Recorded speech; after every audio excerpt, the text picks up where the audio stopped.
Gaby, we love you, we're proud of you. I'm gonna give you your own mic.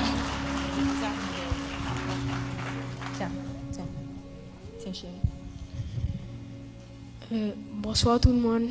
Bonsoir. Je voulais vous remercier pour toutes les marques de sympathie. C'est un coup dur pour ma famille et moi. Il était toujours heureux, il souriait, il riait, il faisait toujours des blagues.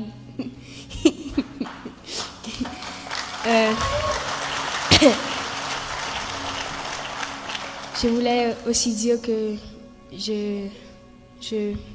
un de mes plans, c'est de faire une fondation au nom de Mikaben.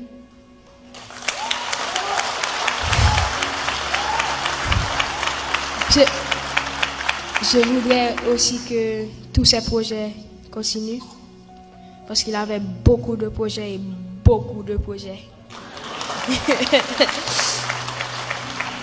Je me souviens une fois, on était en Haïti ensemble chez Mamiline et il a demandé à la servante d'aller acheter du thym pour lui. Et puis la servante est revenue et puis elle a dit pas de thym. Et puis mon papa a dit pas de thym, gardons thym.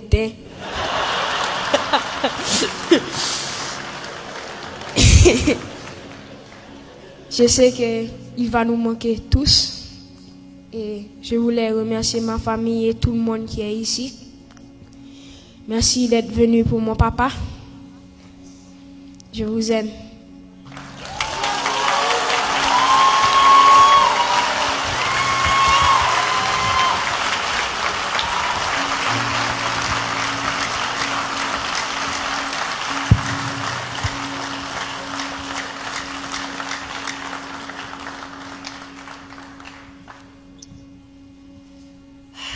That is one good-looking bunch of people. Thank you all so much for coming. Thank you for all the positive energy. Thank you for all the support and all the prayers. If there's one thing Mika and I believe in is positivity and prayers, and that always helps. So I was supposed to write a speech, tell you about my husband, but I think you guys already have an idea of who he was. I can tell you he was full of joy, full of laughter. I can tell you he was a hard worker. He's a dedicated musician, but you guys already knew that. So I thought I would give you guys a little inside scoop to how we met and we started dating. He really wasn't my type at first.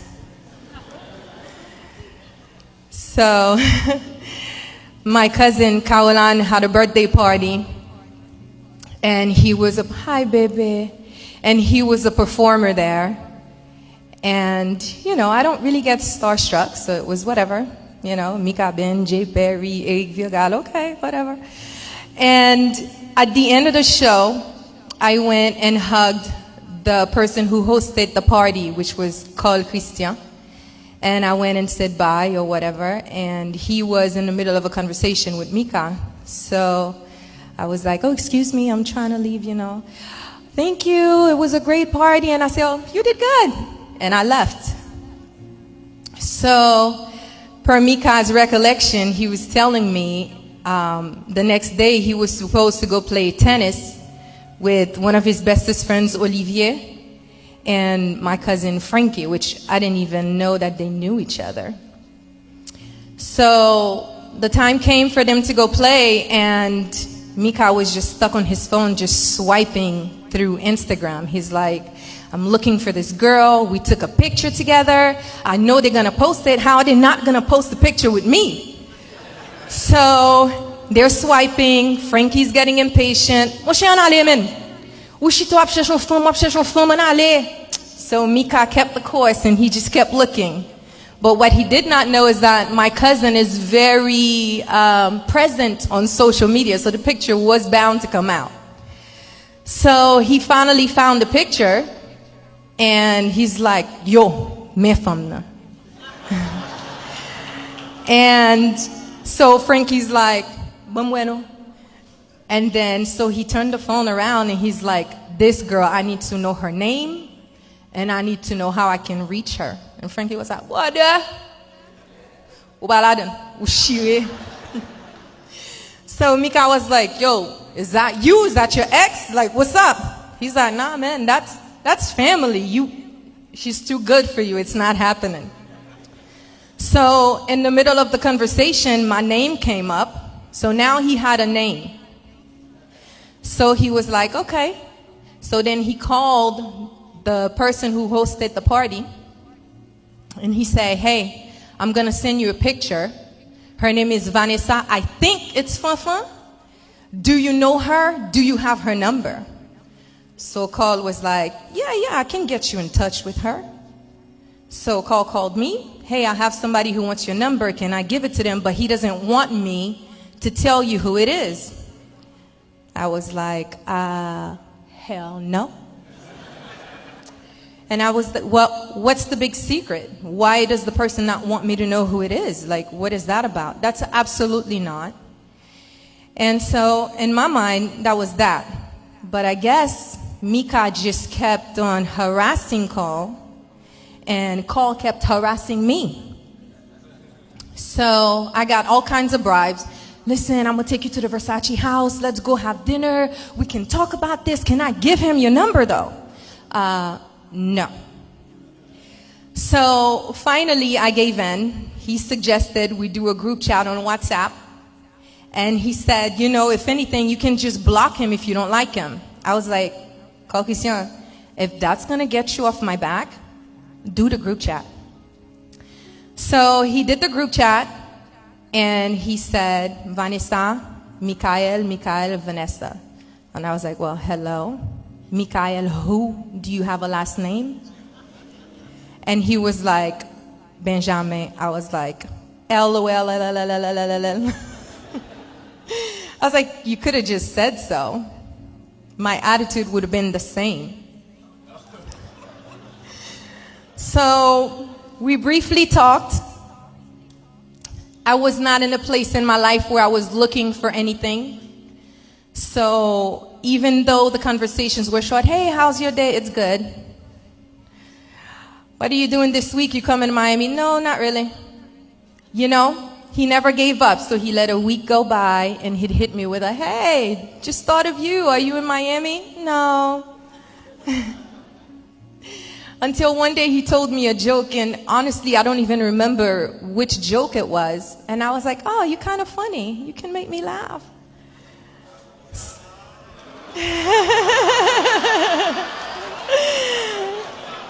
And then from there, we started talking every single day. And that lasted a good 7 to 8 months, and I never had to see him, but he became part of my daily routine. If I'm at work and I'm having a bad day and I don't talk to Mika, it was a problem, not just for me, but for him. Because then I started to get so attached to him, and I was like, wait a minute. I thought we were just trying to be friends, so what is that? So, right. So I went down to Miami and we finally met. And he's like, oh, I have a performance. I want to take you with me. Would you do me the honor of coming with me? I said, okay. So we went. We had a good time. And he said, oh, we have to fly to New York tomorrow, Tilio and I. So do you mind if I leave my stuff in your truck?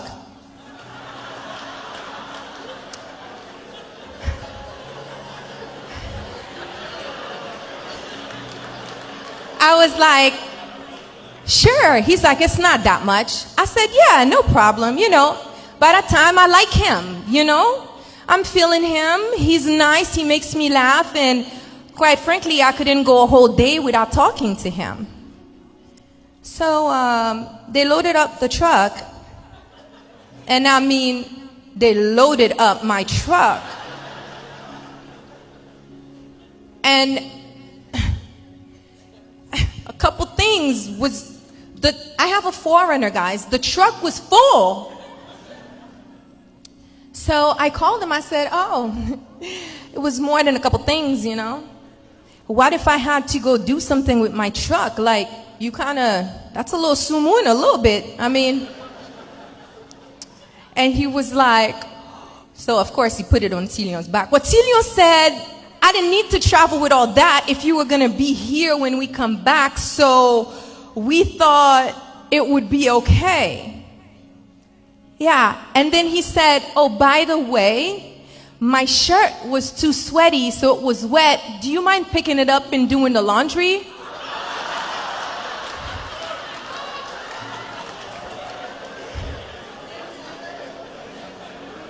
So quickly I thought to myself, maybe I'm not that into him. So I went back to my cousin's house, Frankie, and I said, you know, this man had the nerves to ask me to do his laundry. I mean, we had one kiss. And Frankie said, listen, if you want to do his laundry, that's fine, because I'm about to go do laundry. But I can tell you what, you are not washing his underwear with my clothes. So when he came back, I did do the laundry.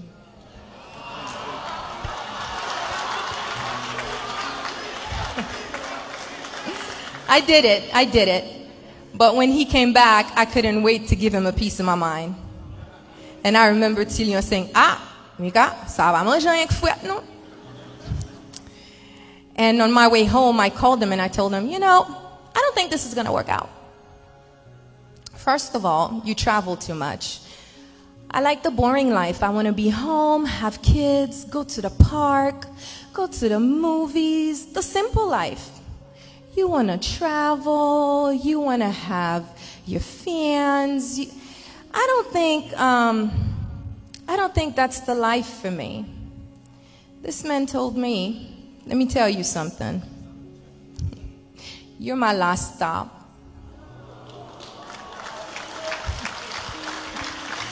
And he said, you seem to have an on-off switch that I don't have. But I'm going to need you to figure it out and leave that switch on. So I stopped talking to him. I thought he was a bit arrogant. So I started dating this other guy. I did. I started dating this other guy for a couple months. And then we kissed. And then I told the guy, I'm sorry, I gotta go. I got in my car. On my way home, I called Mika. And he's like, hey, stranger. I was like, hey, I was calling you because I was trying to remember, you know that Karimi song? He's like, stop it. You missed me. I missed you too. And I said, well, full disclosure, and I started crying. And I said, I called you because I feel like I just cheated on you. I was dating this guy and I kissed him, and then we were about to go to second base, and I was like, what the hell? And then he's like, wait, you kissed him? I was like, I think I just cheated on you. He's like, well, okay, so let's have a real conversation about what you want. And when you figure out what that is, I will be here waiting for you. But I will tell you one thing. A union between me and you would be one that God would be proud of.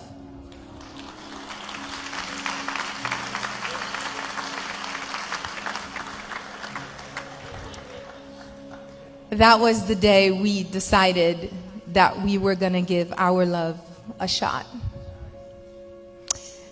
And we've been in love ever since.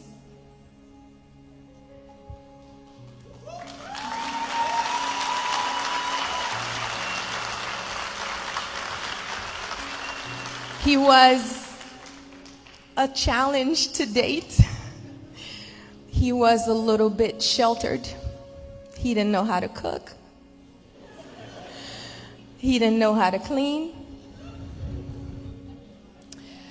He didn't know to pick up his plate when he's done eating to put it in the sink.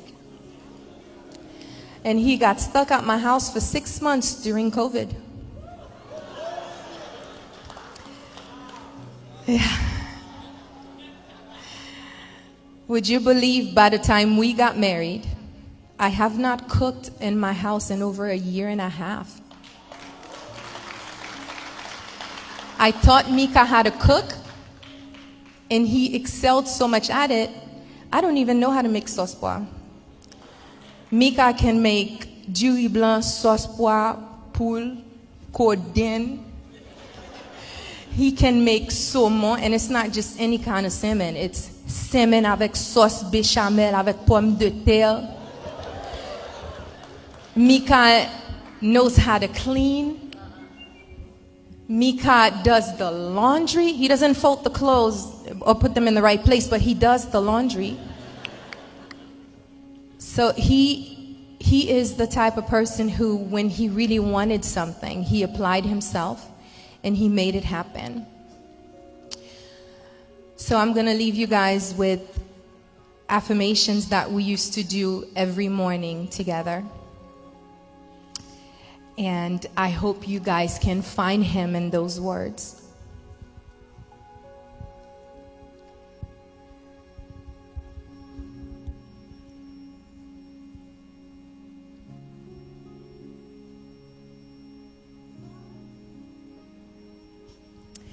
I am a disciple of Jesus Christ, and I am conscious of the lessons he offers me. I'm the rock of faith for my family and all of those who follow me. My life is full of joy, love, and passion, and I'm excellent at maintaining enthusiasm in everything that I do. I am the most prolific music producer in the entire world, as my creations are topping billboards, digital streamings, and radio charts.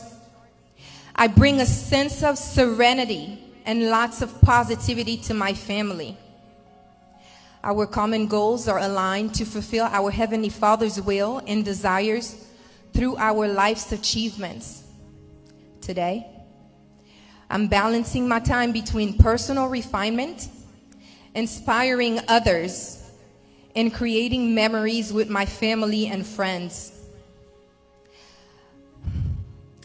I expose the greatness in others and shine my light on it for others to see. I'm a wise steward of the incredible wealth I was given. Today I show gratitude for my healthy body by eating the most nutritious foods and demanding greater strength, speed, and stamina. I have a hunger for the truth, and I have the discipline to study from the greatest minds. I've been called to lead millions to spiritual, political, and financial freedom. I'm living for full success, and I'm willing to pay full price.